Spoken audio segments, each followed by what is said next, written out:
রাধে গোবিন্দ বন্ধুরা, welcome to job notification Bangla. বন্ধুরা, আজকে আলোচনা করব কেন্দ্রের আরেকটা অত্যন্ত গুরুত্বপূর্ণ চাকরির বিজ্ঞপ্তি নিয়ে, যেখানে তোমাদের আইবি অর্থাৎ ইন্টেলিজেন্স ব্যুরোতে নিয়োগ করা হচ্ছে।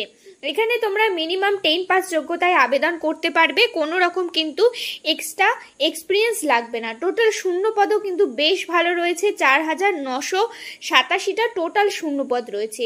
এখানে তোমাদের যে নিয়োগ করা হচ্ছে বলে রাখি, সম্পূর্ণ পার্মানেন্ট পোস্টে নিয়োগ করা হচ্ছে, কোনো রকম কন্ট্রাকচুয়াল পোস্টে কিন্তু নিয়োগ করা হচ্ছে না। তো আলোচনা করব তোমরা এখানে কিভাবে আবেদন করবে, কারা কারা আবেদন করার জন্য এলিজিবল রয়েছে, কিভাবে তোমাদের সিলেকশন করা হবে, কত টাকা অ্যাপ্লিকেশন ফিস রয়েছে, কি স্যালারি কাঠামো রয়েছে, পোস্টিং লোকেশন কোথায় থাকবে, সমস্ত কিছু নিয়ে ডিটেলস আলোচনা করব। তাই ভিডিওটা অবশ্যই শেষ পর্যন্ত দেখতে থাকো। তো তার আগে তোমাদের কাছে একটা রিকোয়েস্ট থাকবে, তোমরা যদি আমাদের চ্যানেলে নতুন হয়ে থাকো আর এই ধরনের চাকরির খবরগুলো নিয়মিত পেতে চাও, অবশ্যই চ্যানেলটা সাবস্ক্রাইব করে পাশে থাকো অল নোটিফিকেশন বাটনটা ক্লিক করে রেখো। এখানে তোমরা নিয়মিত রাজ্য ও কেন্দ্রের সমস্ত রকম চাকরির আপডেট পেয়ে যাবে। তো এই হচ্ছে অফিসিয়াল নোটিফিকেশনটা রিলিজ করা হয়েছে ইন্টেলিজেন্স ব্যুরোর তরফ থেকে, যেটাকে লিড করে ministry of home affairs, government of India. অর্থাৎ তোমরা যদি এখানে সিলেকশন পেয়ে যাও তাহলে কিন্তু তোমাদের চাকরিটা কেন্দ্রীয় সরকারের আন্ডারে হবে। এখানে পোস্টের নাম রয়েছে সিকিউরিটি অ্যাসিস্ট্যান্ট অথবা এক্সিকিউটিভ, এবং এক্সামিনেশন রয়েছে 2025। তো তোমাদের এখানে দেখো বলা হয়েছে ডিরেক্ট রিক্রুটমেন্ট, অর্থাৎ সম্পূর্ণ পার্মানেন্ট পোস্টে নিয়োগটা করা হচ্ছে। তো এখানে দেখো বিভিন্ন স্টেট থেকে তোমরা কিন্তু আবেদন করতে পারবে, যার মধ্যে থেকে আমাদের ওয়েস্ট বেঙ্গলে রয়েছে কলকাতা, যেখানে টোটাল ভ্যাকেন্সি রয়েছে 280টা, এবং আর একটা স্টেট রয়েছে যেখান থেকে তোমরা আবেদন করতে পারবে, শিলিগুড়ি থেকেও কিন্তু তোমরা ওয়েস্ট বেঙ্গলের ক্ষেত্রে আবেদন করতে পারবে। এখানে টোটাল ভ্যাকেন্সি রয়েছে 49।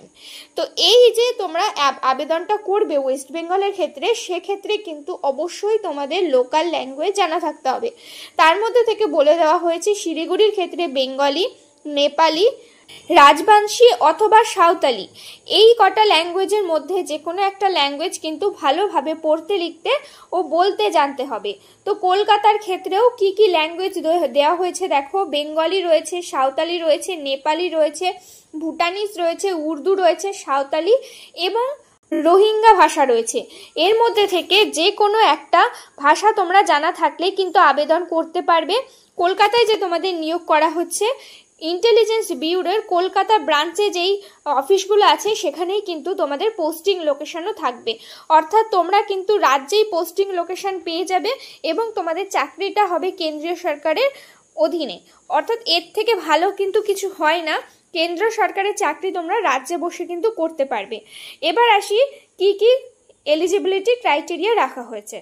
তো দেখো, সিকিউরিটি অ্যাসিস্ট্যান্ট এক্সিকিউটিভ পোস্টের জন্য পে স্কেল রয়েছে লেভেল 3, 21,700 টাকা থেকে বেসিক পে শুরু হচ্ছে। এর সাথে আদার অ্যালাউন্সেস যুক্ত হবে, সমস্ত রকম অ্যালাউন্স যুক্ত হয়ে প্রথমেই কিন্তু তোমরা 40+ স্যালারি পেয়ে যাবেই, কেননা তোমাদের বেসিক পেটাই অত্যন্ত বেশি রয়েছে, এর সাথে আদার অ্যালাউন্সেস তো যুক্ত হচ্ছেই।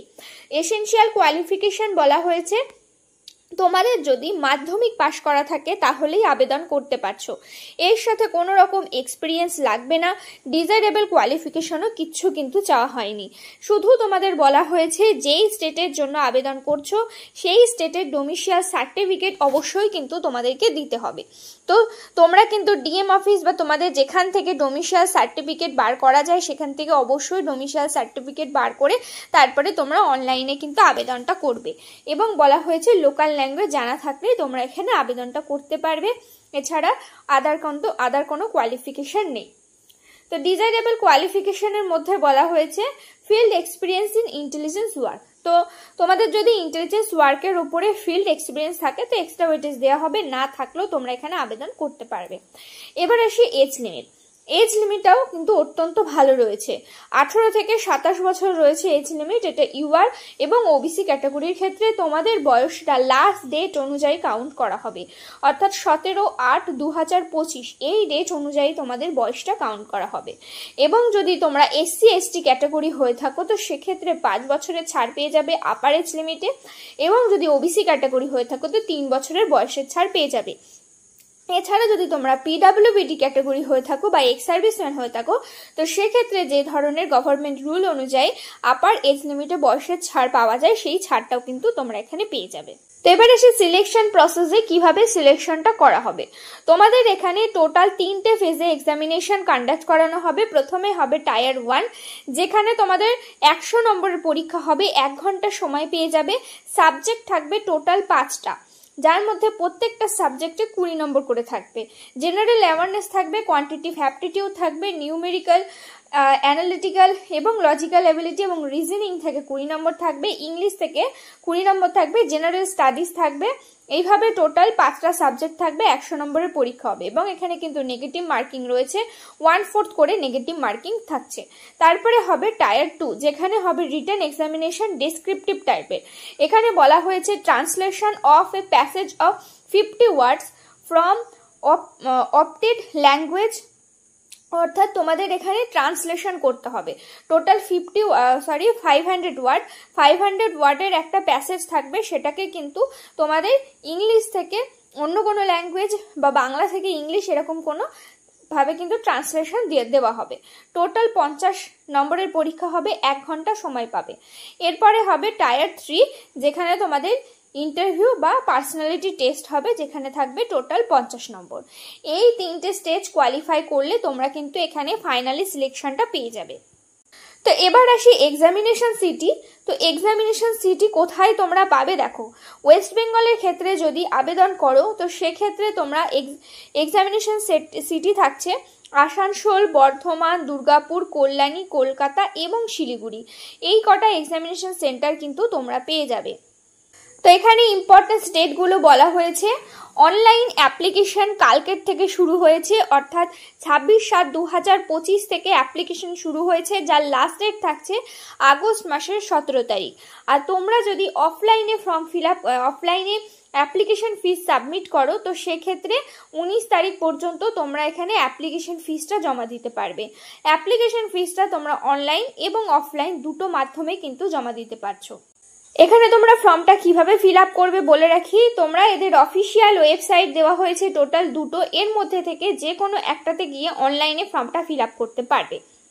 তো দেখো এবার অ্যাপ্লিকেশন ফিস কত রয়েছে সেটা তোমাদেরকে দেখিয়ে দিই। তো টোটাল অ্যাপ্লিকেশন ফিস এখানে বলা হয়েছে, এক্সামিনেশন ফিস রয়েছে 100 টাকা এবং রিক্রুটমেন্ট প্রসেসিং চার্জ রয়েছে 550 টাকা। যদি এখানে বলা হয়েছে অল ক্যান্ডিডেটের ক্ষেত্রে অ্যাপ্লিকেশন ফিস রয়েছে টোটাল 550 টাকা। আর যদি মেল ক্যান্ডিডেট হয়ে থাকো, ইউআর, ইডাব্লিউএস কিংবা ওবিসি ক্যাটাগরি হয়ে থাকো, তো সেক্ষেত্রে অ্যাপ্লিকেশন ফিস তোমাদের টোটালে দিতে হবে 650 টাকা। অর্থাৎ যারা SC ST category female candidate রয়েছে, তাদের ক্ষেত্রে কিন্তু এখানে 550 টাকাটা পে করতে হবে। আর এটা তোমরা অনলাইন মাধ্যমেই জমা দিতে পারবে। যেটা দেখো এখানে বলা হয়েছে মোড অফ পেমেন্ট অনলাইন এবং অফলাইন দুটো মাধ্যমেই তোমরা এখানে জমা দিতে পারবে। তো অনলাইন মাধ্যমে তোমরা যদি জমা দিতে চাও, তো সেক্ষেত্রে রুপে, ভিসা, মাস্টার কার্ড, তারপরে তোমরা ক্রেডিট কার্ড বা internet banking, UPI, SBI channel চালানোর মাধ্যমে অ্যাপ্লিকেশন ফিসটা দিতে পারবে। এখানে অ্যাপ্লিকেশন ফিস জমা দিয়ে কিন্তু কোনো কনফিউশন নেই। তো এই ছিল আজকের ভিডিওটা। কোনো ধরনের প্রশ্ন থাকলে অবশ্যই আমাদের কমেন্ট করে জানিও।